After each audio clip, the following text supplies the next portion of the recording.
3 বছর ধরে যে মানুষটাকে ভালোবাসলাম সে হঠাৎ করে উধাও হয়ে গেল, আর কোনো খোঁজ পেলাম না। একদিন ফেসবুক মেসেঞ্জারে একটা অপরিচিত আইডি থেকে আমার কাছে মেসেজ আসে। প্রথমে খুব একটা গুরুত্ব দেইনি, পরে গল্প করতে করতে জানতে পারি মেয়েটার নাম মিতু। ও ঢাকার মিরপুর 2 এলাকাতে থাকতো।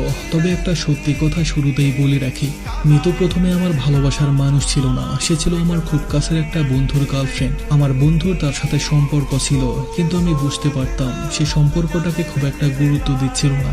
সে মিতুর সাথে টাইম পাস করছিল। আমি তখন সবকিছু থেকে দূরে থাকতাম, কখনো তাদের সম্পর্কে নিজেকে জড়াইনি। একদিন হঠাৎ করে জানতে পারি তাদের সম্পর্ক ভেঙে গেছে। আমার বন্ধু নিজের মতো চলে গেছে, কিন্তু মিতু পুরোপুরি ভেঙে পড়েছিল। সে মানসিকভাবে খুব খারাপ অবস্থায় ছিল, কারো সঙ্গে ঠিকমতো কথা বলতো না, সবসময় কান্না করতো।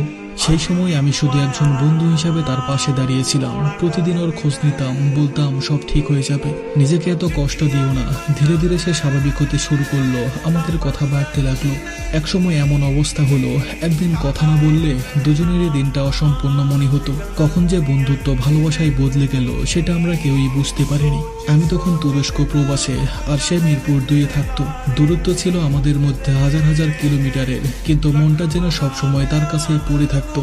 এভাবেই কেটে যায় 3.5 বছর। প্রতিদিন ভিডিও কল, ঘন্টার পর ঘন্টা গল্প, ভবিষ্যতের পরিকল্পনা সবকিছুই ছিল।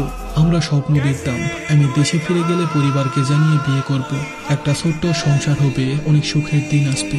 কিন্তু তারপর এলো সেই রাত যেদিন আমরা অনেকক্ষণ কথা বলেছিলাম। কথা বলতে বলতে কখন যে দুজন ঘুমিয়ে পড়েছিলাম বুঝতেই পারিনি। কল তখনও চালু ছিল। সকালে ঘুম ভেঙে গেলে দেখি কল কেটে গেছে। আমি ভেবেছিলাম হয়তো কলেজে চলে গেছে, মনে মনে বললাম ফিরেই তো কল দিবে, কিন্তু সেদিন আর কোনো কল আসেনি। আমি ফোন দিলাম, মেসেজ করলাম, কিন্তু কোনো উত্তর নেই। একদিন 2 দিন করতে করতে 1 মাস কেটে গেল, ওর কোনো খবর নেই। আমি প্রায় 2000-এরও বেশি মেসেজ করেছি, কিন্তু আজও আমার কোনো মেসেজের উত্তর খুঁজে পাইনি। সে যদি সত্যি আমাকে ছেড়ে চলে যাওয়ার সিদ্ধান্ত নিয়ে থাকতো সেটা আমাকে বলতে পারতো, আমি সেটা মেনে নিতাম। কিন্তু অন্তত একবার যদি বলতো আবির আমি আর এই সম্পর্ক রাখতে চাই না, তাহলে হয়তো কষ্ট পেতাম, কিন্তু অপেক্ষা নিয়ে বাঁচতে হতো না। আজও আমি জানি না সে কেন চলে গেল, আমি কি এমন ভুল করেছি। আজও মাঝে মাঝে ফোনের স্ক্রিনের দিকে তাকিয়ে থাকি, হয়তো কোনো একদিন তার একটা মেসেজ আসবে, হয়তো সে বলবে কেমন আছো, কিন্তু সেই অপেক্ষা এখনো শেষ হয়নি। আজও আমার শুধু একটাই প্রশ্ন, মিতু তুমি যদি চলে যাওয়ার সিদ্ধান্ত নিয়ে থাকো অন্তত একবার সত্যিটা বলতে পারতে।